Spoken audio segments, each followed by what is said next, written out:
You wanted the best. You've got the best podcast. The hottest podcast in the world.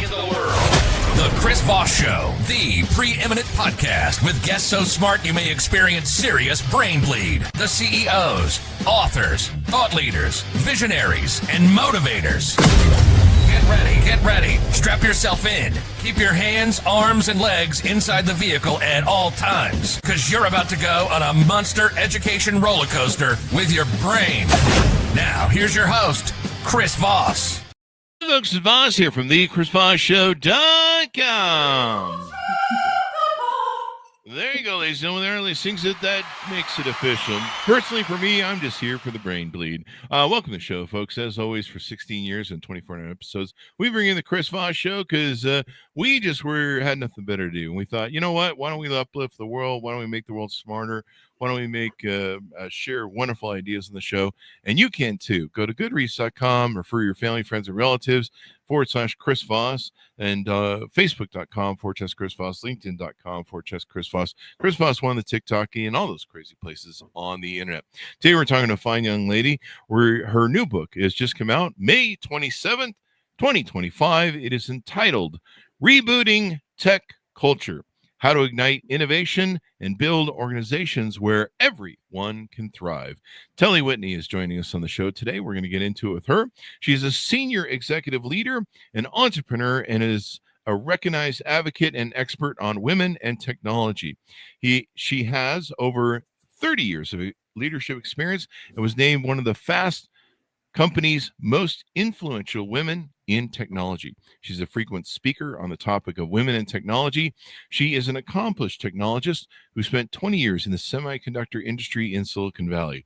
She has been called a pioneer for the promotion of women's technologists and one of the most inspirational leaders I've ever known. So that's a great quote and endorsement there. So give us, Telle, give us your .coms. Where can people find you on the interwebs?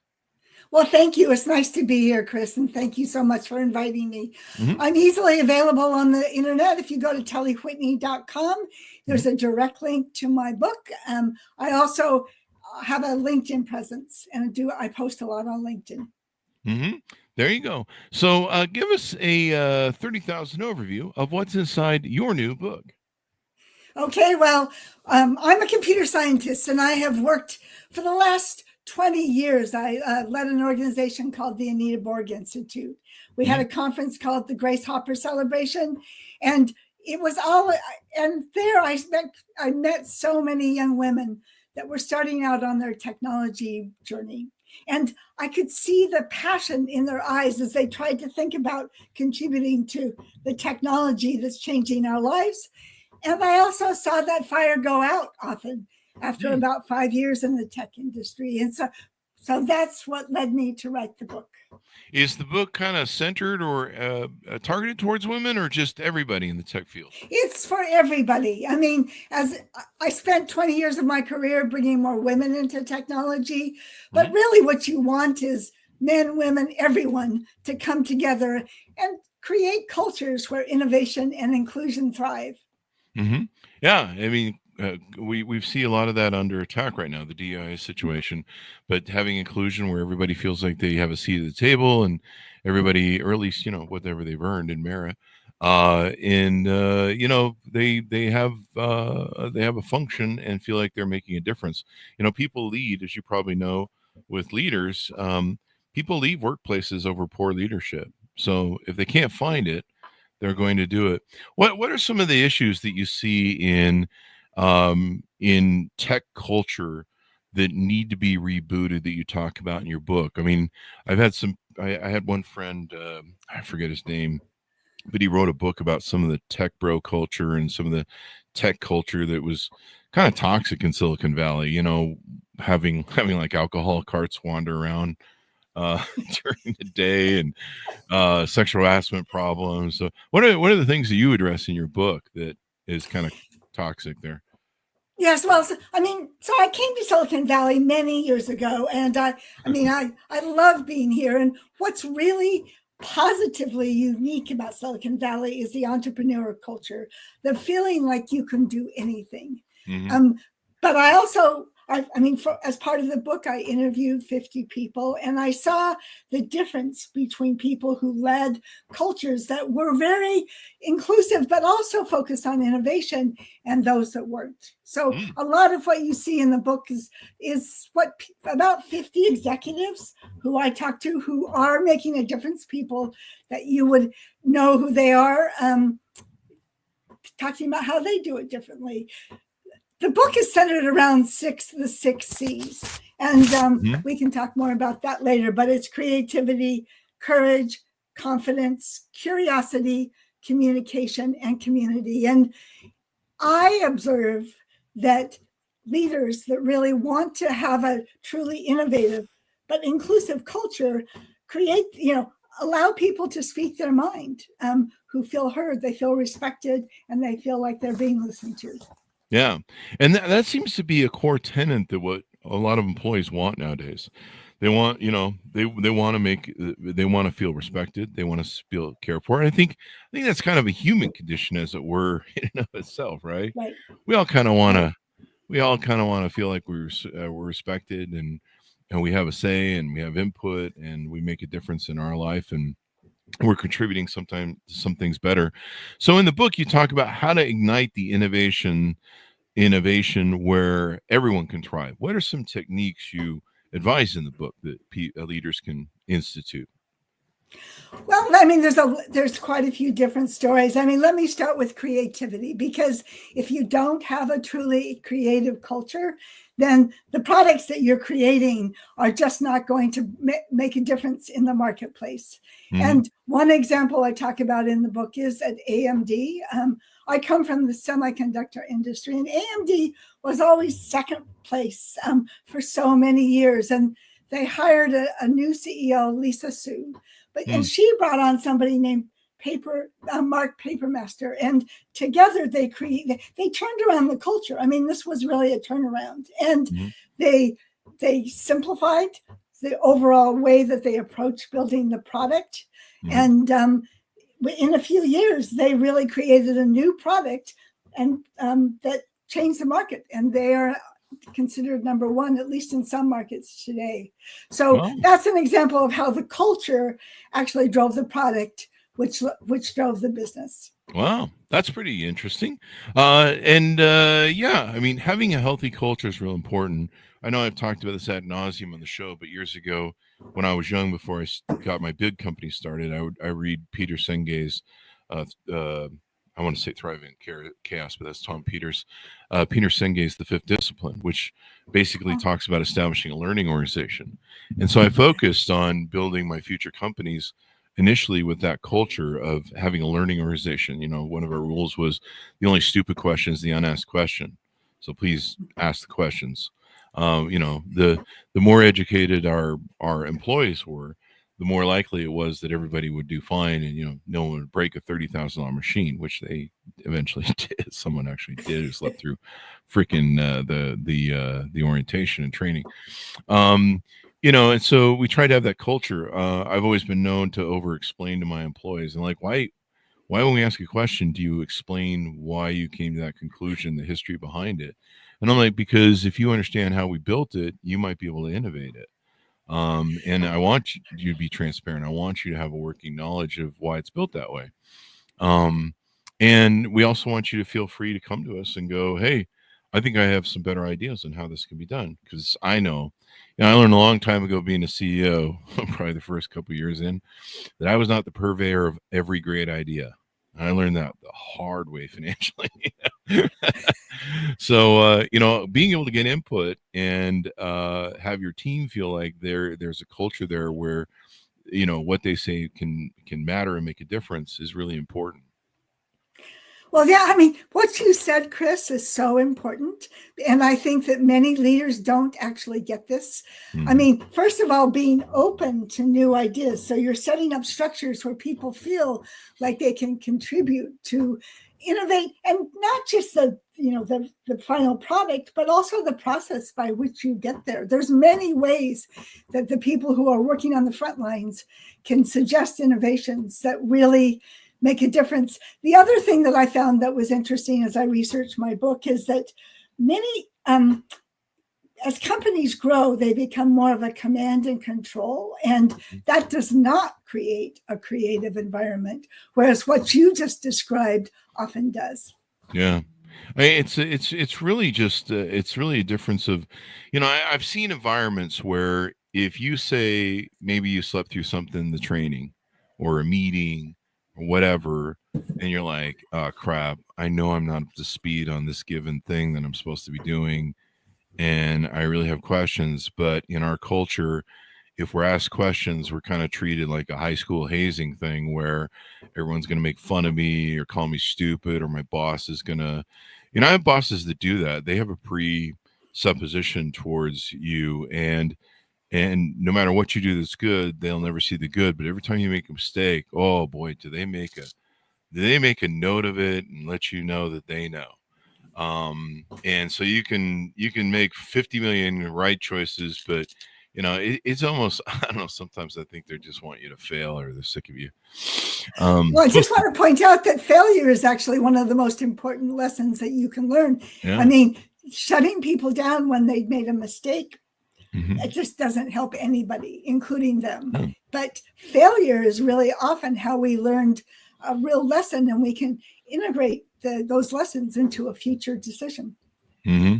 Yeah. And if people don't feel like it's an environment, I've seen high school environments where they're, it's just whoever can kiss ass on the boss the best, and it's a popularity contest, and like no one's really doing any work. And usually the people who are doing the real work are the people who they're the good workers, but they're the ones who usually get punished and left out. So, it's an interesting thing. So how did you develop is it the 6 C's, I believe? 6 C's, yes. Yeah.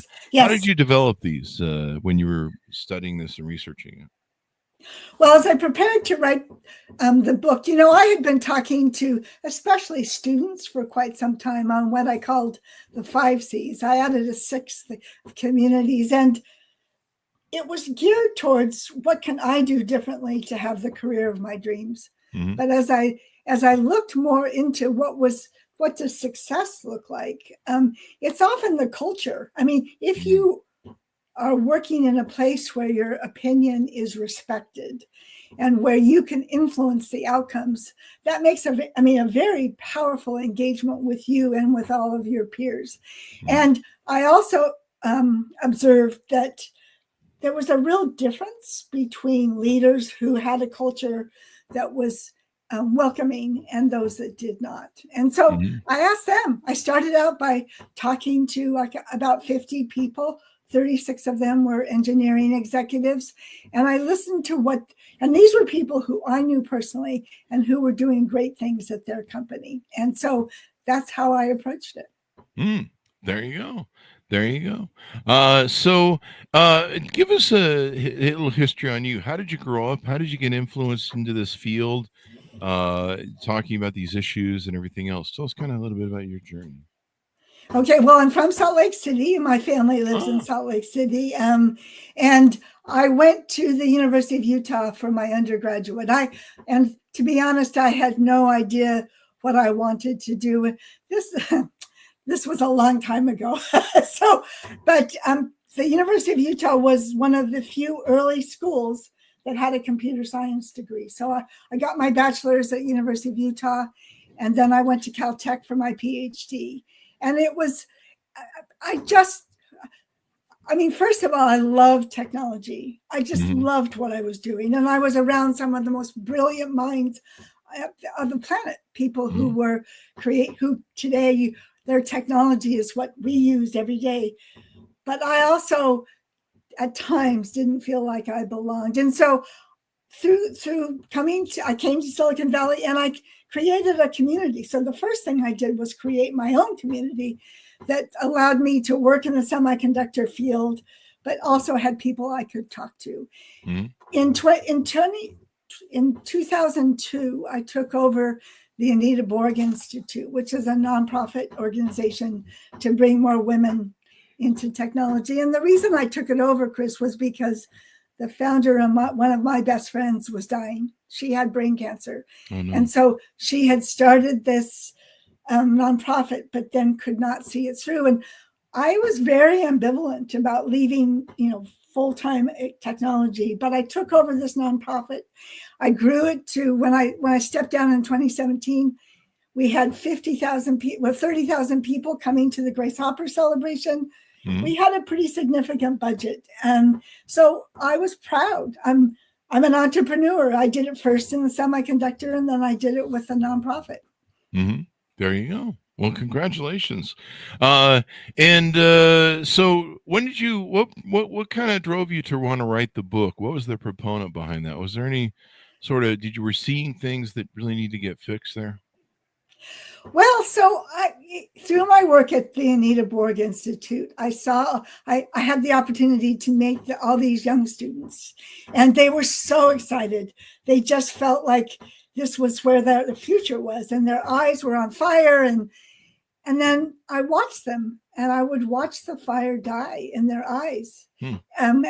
About 5 years after they joined these toxic workplaces that you were talking about a few minutes ago. Mm-hmm.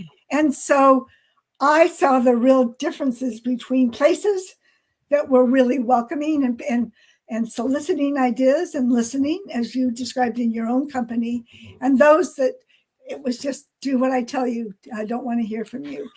And so I just felt like we should hear the stories from the people who were doing it right. Yeah, most definitely. I mean, these are important aspects of a business, and when you look at what the cost is to hire employees now, employees leave if they don't find good leadership, if they don't find that they have a say or an input, or if they're just ignored or disrespected. I mean, it's a big deal for them, right? Right.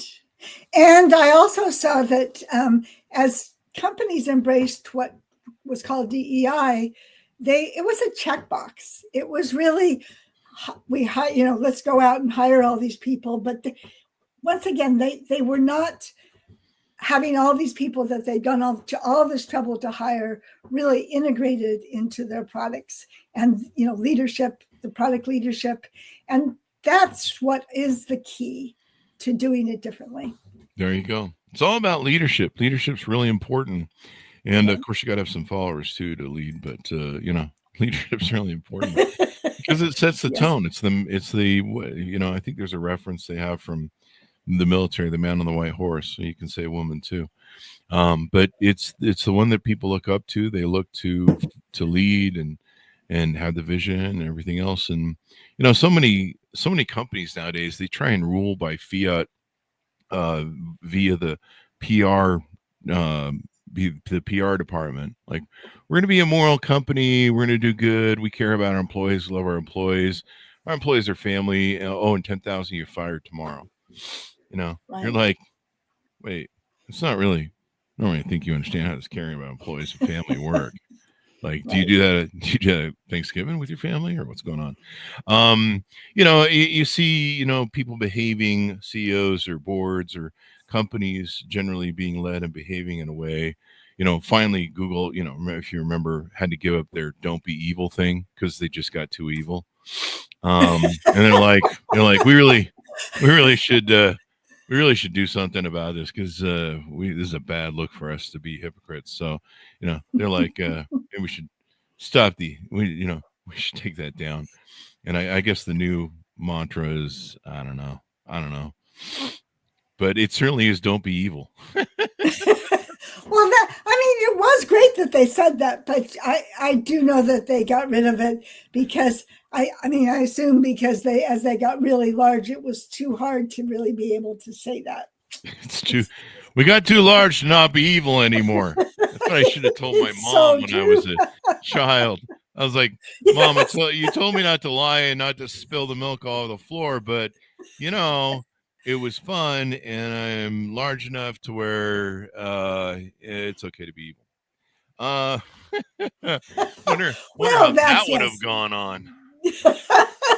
Well, I've known Google. I live in Silicon Valley, and so I've known Google. They were a big supporter of our work for many years, and so I've watched them grow significantly. And I do think that leadership becomes increasingly complex when you become large, but I was sad that they got rid of the "don't be evil." Yeah. Well, they're probably up to something, so, I'm just teasing you, Google. Don't shut off my Gmail, fuckers. But no, I mean, I thought it was interesting, and maybe that's a lesson to business people that people should take in a book. Maybe don't be hypocrites, or number two, like know that you're eventually going to be a hypocrite. So try not to have this. What's that called where you try and paint yourself as a saint and you're really not? I don't know. Jesus. Anyway, so give us your final pitch out to people to order the book as we go out and all that good stuff. Well, if you want to think about innovation, and I do think that, technology innovation is changing our world. Every place that we go, technology is fundamentally changing what we do. And we want the best and the brightest minds to be part of that technology revolution. And my book, The 60s, can help you get there. And it's important. Mm-hmm. There you go. And we need all the smartness we can get. Give us your .coms as we go out so people can find you on the interwebs. Okay, so my webpage is Telle Whitney, TELLEWHITNEY.com. And the book is listed there.